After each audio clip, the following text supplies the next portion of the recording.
మాతృదేవోభవ, పితృదేవోభవ. ఇప్పుడు మనము శనీశ్వరుని యొక్క వక్రగతి ప్రారంభం అవుతోంది. ఎప్పుడు? జూలై 27 ప్రారంభమై August, September, October, November, December 9వ తారీఖు వరకు కూడా వక్రగతిలోనే సంచారం చేస్తూ ఉన్నారు. అర్థమైంది కదండి. ఈయన ఇప్పుడు ప్రస్తుతం మీనరాశిలో ఉన్నారు.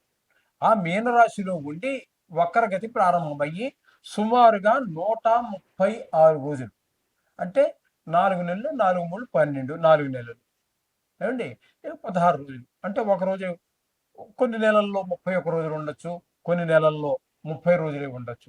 ఏదేమైనా మనం రోజులు లెక్క పెట్టుకోవడమే బెటర్. 136 రోజులు వక్రగతిలో సంచారం చేస్తూ ఉన్నారు. ఈ వక్రగతి సంచారం వలన చాలా మంది మన యూట్యూబర్స్ అడిగారు, కొంతమంది ఈ మన ఈ జాతకం మీద ఎక్కువ దృష్టి పెట్టి చూసేటటువంటి వారు కూడా వక్రగతి వల్ల వచ్చేటటువంటి ఫలితం ఏంటి అని చెప్పేసి, చెడు ఫలితం వస్తుందా మంచి ఫలితం వస్తుందా అని చెప్పి చాలా మంది దగ్గర నుంచి వందలాది ఫోన్లు రిసీవ్ చేసుకున్నాను. దాని గురించి ఈ యొక్క వీడియో చేయాలనిపించింది, చేస్తున్నాను. కొంచెం జాగ్రత్తగా వినండి. ఇది కేవలము యూట్యూబ్లో మా ఛానల్ అనుసరించే వాళ్ళే కాకుండా కొంతమంది జ్యోతిష్యులకు కూడా ఉపయోగపడవచ్చు అని నా అభిప్రాయం.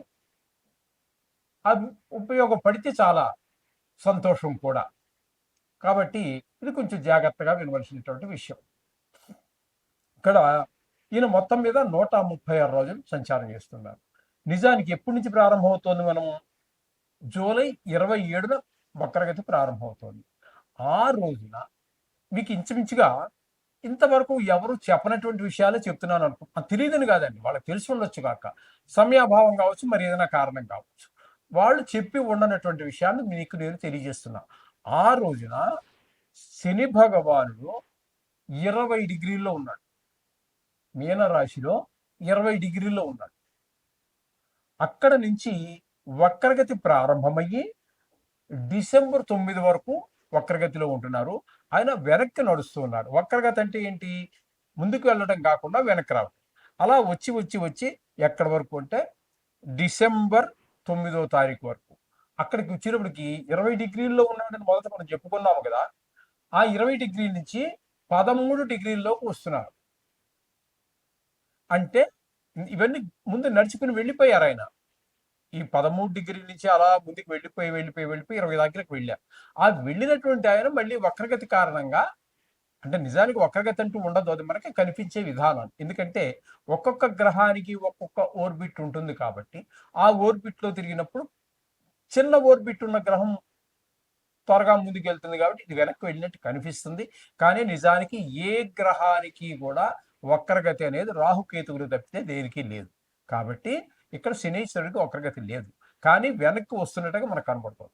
కాబట్టి ఫలితాల్లో కూడా మార్పులు ఉంటాయి.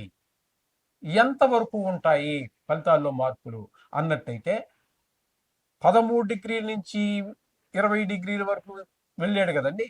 ఈ ఫలితాలన్నీ అతని అనుభవంలోకి వచ్చేసాయి. ఏ జాతకుడైతే ఉన్నాడో ఆ జాతకుడికి శని ప్రభావం వల్ల వచ్చినటువంటి ఫలితాలు మంచి కావచ్చు, చెడ్డ కావచ్చు, అనుభవంలోకి వచ్చాయి. కానీ ఇప్పుడు 20 నుంచి మళ్ళీ 13కి వెనక్కి వస్తున్నాడు కాబట్టి ఈ అనుభవించినటువంటి అనుభవాలు ఏవైతే ఉన్నాయో అవి మరలా పునరావృతం అవుతాయి. అయితే ఇక్కడ చాలా మంది, నేను యూట్యూబ్లో విన్నాను, చాలా మంది చెప్పినటువంటి విషయం ఏంటంటే, వక్రగతి ఉన్నట్టయితే వెంబటే ఇంకా ఆలోచించలేదు, వెనక రాశి యొక్క ఫలితాలను చెప్పేస్తున్నారు. అది కరెక్ట్ కాదు. కరెక్టే ఒక రకంగా. ఎలాగా? ఆయన కనుక 13 కూడా కాకుండా ఇంకా వెనక్కి వచ్చి కుంభరాశిలోనికి ఆయన కుంభరాశిలోనికి మరలా ప్రవేశిస్తే రాశి మారుతుంది. అప్పుడు ఫలితాలు మారుతాయి. ఇప్పుడు 20 దగ్గర ఉన్నది 13 డిగ్రీలు 20 డిగ్రీలు ఇవన్నీ కూడా మీనరాశిలోనే ఉన్నాయి కాబట్టి ఫలితం మారేటటువంటి అవకాశం లేదు. కొన్ని సందర్భాల్లో మారుతుంది. ఆయనతో పాటుగా అదే మీనరాశిలో శనితో పాటుగా ఉన్నటువంటి గ్రహాలు ఏవైతే ఉన్నాయో ఆ ఆ గ్రహాల యొక్క ఫలితాలు కూడా కొద్దిగా మారే అవకాశం. అది కూడా రాశి మారలేదు కాబట్టి ఆ డిగ్రీల్లో వచ్చేటటువంటి తేడాను బట్టి కొంచెం మారే అవకాశం ఉంటుంది. ఆయనతో ప్రస్తుతం ఇక్కడ శనితో పాటుగా మరొక గ్రహం ఏదీ లేదు కాబట్టి దాని గురించి మనం చర్చించవలసినటువంటి అవకాశం కూడా ఏమీ లేదు. ఇది శని యొక్క వక్రగతి, దానివల్ల వచ్చే ఫలితాలు. యాజ్ ఇట్ ఈస్గా ఎలాగైతే ఉందో అలాగే శని మీనరాశిలో ఉన్నప్పుడు ఇచ్చేటటువంటి ఫలితాలనే మనం చెప్పుకోవాలి. నో డౌట్, మీకు ఏ విధమైన అనుమానం అక్కర్లేదు. అర్థమైంది కదండి. అందుచేత శని భగవాను ఫలితాలు మామూలుగా ఉన్నప్పుడు ఏ ఫలితాలు అయితే ఉన్నాయో అవే ఫలితాలనే మనం చెప్పుకుంటున్నాం. ఆయనతో పాటు ఏ గ్రహము లేదు. కానీ మీకు పునరావృతం అవుతున్నాయి. 13లో ఉన్నప్పుడు డిగ్రీల్లో ఉన్నప్పుడు ఏ అనుభవాలు ఉన్నాయో 20లోకి వచ్చాక అవన్నీ మీకు అనుభవంలోకి వచ్చేసాయి. కానీ మళ్ళీ ఆ అనుభవాలు పునరావృతం అవుతున్నాయి. ఇది గుర్తుపెట్టుకోవాలి. ఓకే.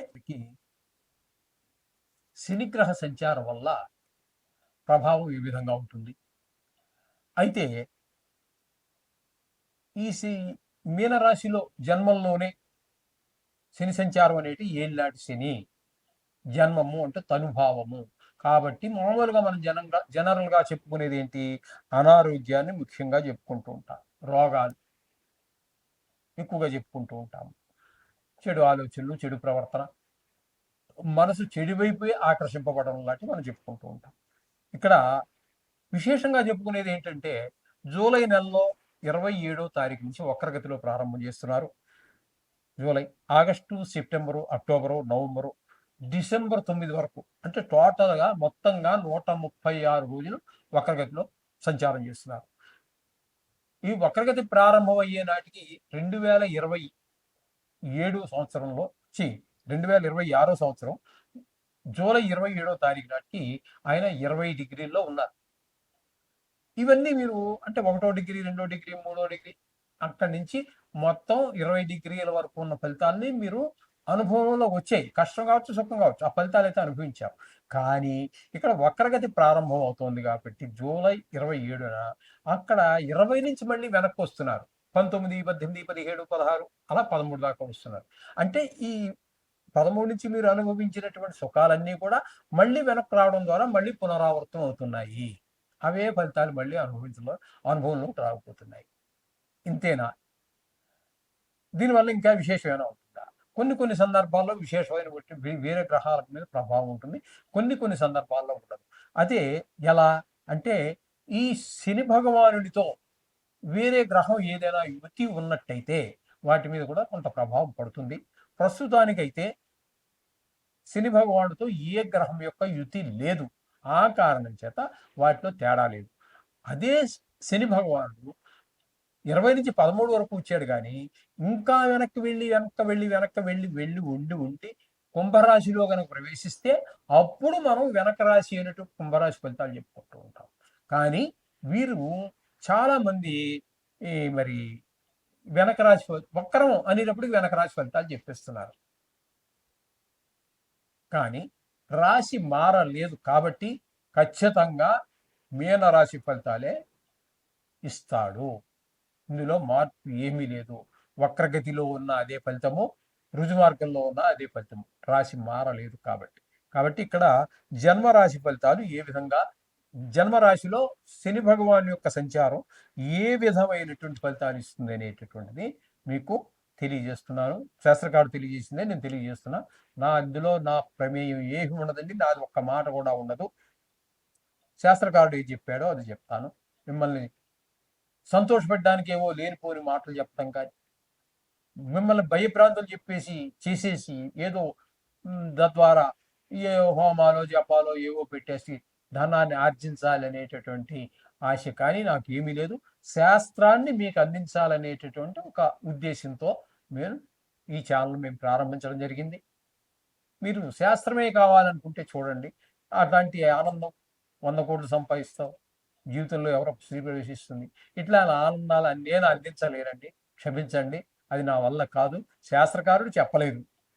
కాబట్టి మీరు శాస్త్రాన్ని వినండి. తేజోహాని మతిభ్రంశో మనః పీడా భయం తథా రోగార్తి బంధువైరంచ వ్యసనం జన్మగీశను అని చెప్పి శాస్త్రకారుడు చెప్పారు. దీని ప్రతిపదార్థం చెప్పగలను, కానీ మనకి సమయాభావం వల్ల మీకు తాత్పర్యం చెప్పేస్తాను, వినండి.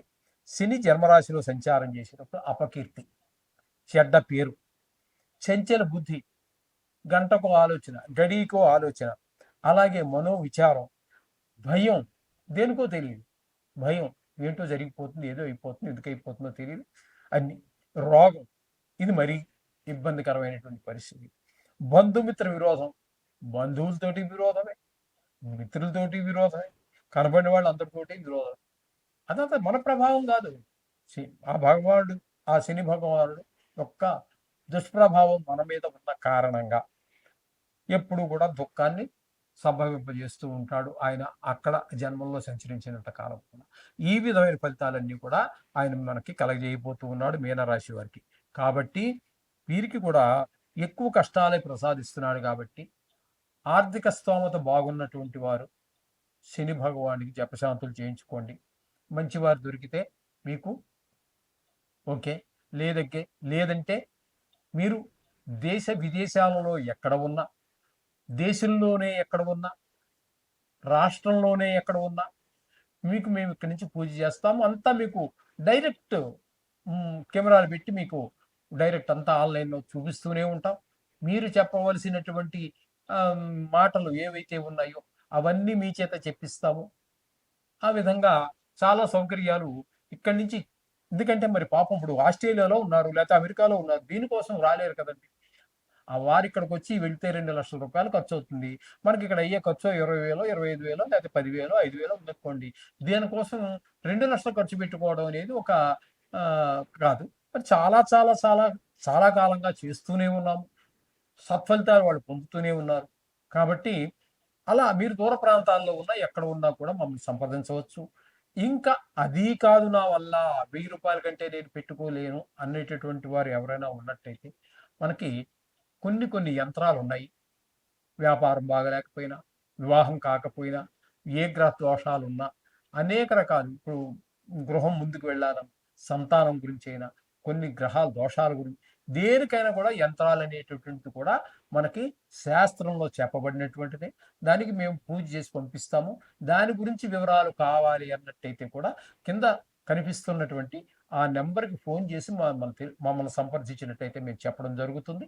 ఆ విధంగా మీరు ముందుకు వెళ్ళొచ్చు. కాబట్టి ఇన్ని కష్టాలు ఎక్కువగానే మీనరాశి వారికి కూడా ఉన్నాయి. కాబట్టి ధనానికి లోటు లేని వాళ్ళు శనీశ్వరుడు భగవానుడు ఒకటికే కాబట్టి జపశాంతి చేయించుకోండి. లేదన్న వాళ్ళు రోజు 40 రోజులు శనీశ్వరుడు చుట్టూ తిరగటం, లేదా యంత్రాలు లాంటివి పెట్టించుకోవటం, ఏదో కొంతలో కొంత ఉపశమనం. చేత ఎక్కువ డబ్బులు ఖర్చు పెడితేనే ఎక్కువ ఫలితం వస్తుంది, తక్కువ డబ్బులు ఖర్చు పెడితే తక్కువ ఫలితం వస్తుంది అనేది శుద్ధ తప్పు. అది ఎవడు చెప్పినా తప్పే. భక్తి ప్రధానం. దాన్ని తెలుసుకొని మీరు మీ ఆర్థిక పరిస్థితికి తగినట్టుగా రెమెడీ చేసుకోండి. లేదు రూపాయి కూడా ఖర్చు పెట్టలేను, వెళ్ళండి 41 రోజులు శుభ్రంగా తిరగండి, నవగ్రహాల చుట్టూ తిరగండి. ఆ 41వ రోజు శనీశ్వరుడికి గుళ్ళో పూజారి చేత పూజ చేయించుకోండి, సరిపోతుంది. భక్తి ప్రధానంగా ఉండాలి, అన్ని సమస్యలు తీరతాయి. శుభం భూయాత్.